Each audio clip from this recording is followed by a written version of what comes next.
Récemment, un nouveau doyen a vu le jour. Apparu seulement 3 fois dans le manga, ce personnage met déjà tout le monde d'accord. Et je pense qu'il ne va pas tarder à confirmer nos attentes. De son côté, Vivi a envoyé un message codé aux Mugiwara et ne devra pas tarder à quitter la Terre Sainte de Marie-Joase au risque de se faire attraper. Les Mugiwara, eux, s'aventurent sur Elbaf sans s'attendre à la grande catastrophe qui les attend. Le début de la fin, le Ragnarok. Salut les voyageurs, j'espère que vous allez bien. On se retrouve aujourd'hui dans une nouvelle vidéo théorie sur Elbaf, le Ragnarok et Garlingfingerland. Alors toi cher voyageur, n'hésite pas à t'abonner à la chaîne et de liker la vidéo pour faire partie de l'aventure Logpause. Sur ce, commençons la vidéo. C'est au chapitre 1125 de One Piece que Garlingfingerland, anciennement chef des Chevaliers Sacrés, rejoint le Gorosei en devenant l'un des leurs. Saturne a été annihilé par Im-sama pour avoir laissé Luffy fuir sur Egghead. Mais ce qui nous intéresse, ce sont les paroles de Garling qui nous avertit de quelque chose qui est, selon moi, le Ragnarok. Il se prépare à cette guerre inévitable et un homme de sa trempe et son caractère n'hésitera pas à prendre des initiatives pour arriver à ses fins. Les pistes menant à croire que lui et les Chevaliers Sacrés joueront un rôle majeur dans cette guerre à venir sont sous nos yeux. Entre Dragon qui dit clairement que la bataille sera enclenchée quand les Chevaliers Sacrés se mobiliseront et l'affectation de Garling au rang de doyen, on peut dire que du lourd arrive. Et le lien que je fais avec Elbaf est directement lié à Vivi, car nous avons il y a quelques chapitres de cela vu que Luffy avait une croix, un X sur son avant-bras dans l'image des journaux, et il s'agit probablement d'un message codé de Vivi pour les Mugiwara. Ainsi, Vivi ne tardera pas selon moi à faire les retrouvailles avec ceux qu'elle avait quittés à Alabasta, pour être en sécurité, d'autant plus que maintenant, Luffy est un empereur. Et l'indice qui m'a titillé l'esprit est le cover art du chapitre 217 qui arbore un design, une esthétique similaire à celle du Yggdrasil. Luffy, Vivi sont ensemble et derrière eux figure un arbre jonché d'épées. Nous en voyons 8, mais nous pouvons imaginer qu'une est cachée par Vivi ou qu'elle figure au sommet de l'arbre qu'on ne voit pas, faisant 9 épées, comme il y a 9 royaumes sur l'arbre Yggdrasil et une épée géante à Elbaf. Parlons aussi de la tenue de Vivi. Elle porte une robe rouge et violette très détaillée, agrémentée de fourrure et de ceintures contenant des pistolets et une dague. La fourrure peut rappeler les vêtements des nobles vikings ou des personnages mythologiques nordiques, souvent représentés dans des habits chaleureux et ornés. Quant aux multiples armes, pistolets ou dagues, elles rappellent le côté guerrier de la culture viking. Les Vikings étaient souvent équipés pour les batailles et la ceinture remplie d'armes renforce ce lien symbolique avec une guerrière ou une aventurière. Elle porte également un chapeau blanc et bien plus que typique d'un style western, il peut aussi être vu comme une touche iconique qui montre qu'elle n'est pas étrangère à la piraterie, tout comme certains aspects culturels des Vikings partageaient des similitudes avec les pirates, exploration, pillage, aventure maritime.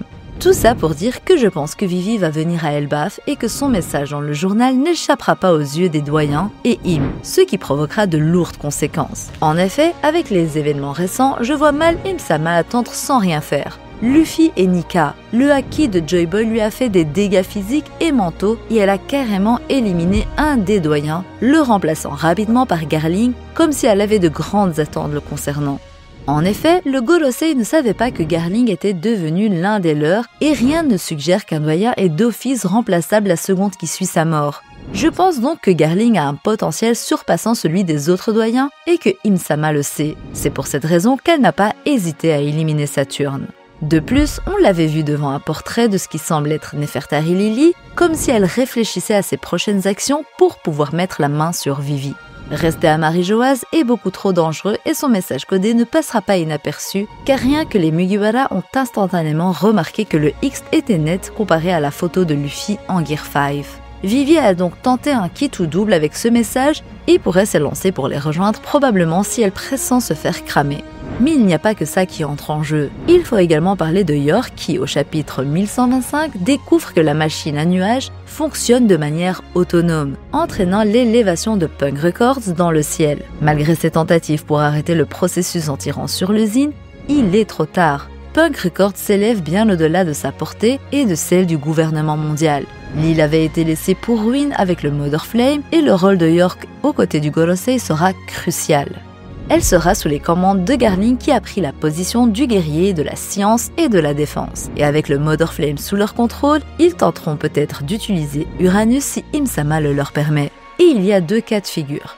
Soit Uranus est déjà en possession de Imsama, soit Uranus n'est pas ce que l'on pense être. J'ai justement sorti une vidéo que je devais sortir depuis un moment sur Nami, qui serait nulle autre que Uranus, ou celle qui peut contrôler Uranus comme Shirahoshi contrôle les rois des mers. Et si on suit cette idée, Nami pourrait bien être une partie de l'arme antique, la détentrice du commandement sur l'arme, tandis que l'arme est entre les mains du Gorosei, qui aurait voulu avec le Mother Flame pouvoir l'utiliser. Ce qui fut un succès, mais dont le potentiel n'est pas comparable avec celle de la véritable détentrice du commandement. Mais cette dernière idée, bien que me plaisant, ferait plus sens si Uranus était Vivi, raison pour laquelle sa présence à Elbaf reste cruciale, car quand bien même ce serait Nami, elle restera toujours l'élément déclencheur de cette attaque avec Luffy selon moi, car elle est la descendante de Nefertari Lily. En partant de l'un de ces trois postulats, on peut émettre l'hypothèse d'une attaque sur Elbaf. Rappelez-vous au chapitre 1086, le Gorosei voulait tester leur arme, que l'on va présumer être Uranus en partant du principe qu'on suit la première ou la dernière des trois hypothèses exposées juste avant. Nosjuro disait qu'il aurait été idéal une zone de test forestière, ce qui signifie qu'il voulait peut-être attaquer Elbaf à l'origine, mais que Imsama a décidé autrement. Mais pour cette fois, avec la potentielle venue de Vivi sur Elbaf et le potentiel lien entre Nami et Uranus, je trouve d'autant plus intéressant que Garling Fingerland initie une attaque sur Elbaf, engendrant le début du Ragnarok. Si vous vous souvenez des précédentes vidéos sur Elbaf, nous avions parlé de la mythologie nordique et de l'arbre Yggdrasil. Et nous avons mentionné qu'au chapitre 1127, nous avions pu voir un faux arbre Yggdrasil qui avait brûlé. Et si cela était en réalité un moyen de Oda de nous faire comprendre le sort que va subir le véritable Yggdrasil prochainement. Cela dénoue un destin similaire à ce que provoquera le Ragnarok. Donc jusque-là, nous avons émis la possibilité que la mort de Saturne provoquant l'affection de Garling au poste de dieu de la science et de la défense, et le message codé de Vivi dans le journal étaient des éléments importants pour structurer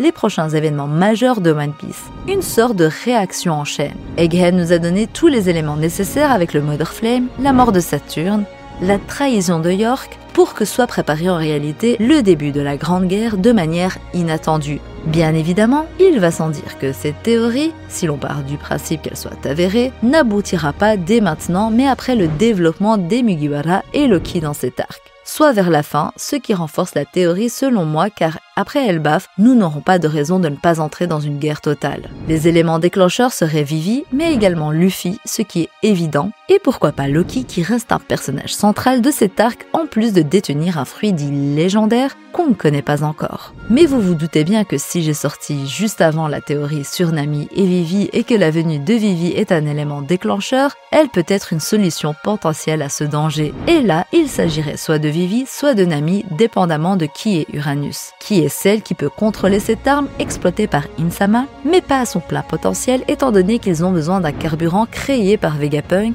et qu'il y a selon moi un laps de temps à chaque utilisation. Toutefois, une solution à ce danger ne doit pas forcément exister. Elbaf est beaucoup plus grand qu'une île normale étant donné qu'elle est peuplée par des géants, donc il se peut que l'île évite de justesse la destruction totale. Et la partie la plus intéressante serait donc que Garling prenne les chevaliers sacrés avec lui pour attaquer Luffy et Vivi sur Elbaf. Les géants pourraient donc de manière la plus explicite qu'il soit de faire comprendre à Garling de quel côté ils sont, et même si ce fut déjà le cas sur Egghead avec Dory et Brogy, on parle ici de toute la tribu. On pourrait même avoir Haruidin qui est mis en avant, histoire de dire de la part d'Oda qu'il n'a pas oublié la flotte et ce que le narrateur avait dit à son propos.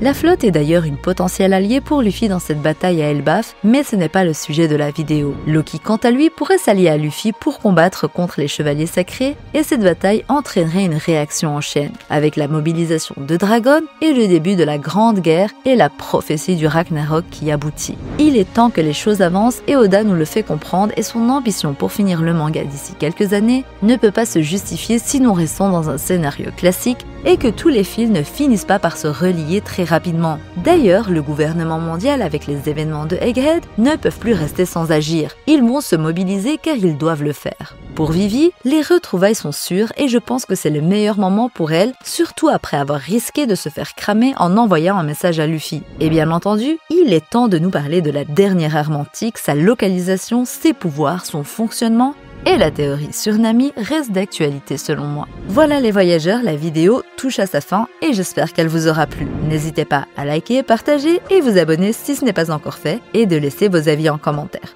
Promis, j'essaye de répondre à tout le monde. Sur ce, je vous dis à la prochaine et d'ici là, portez-vous bien. Des bisous tout plein.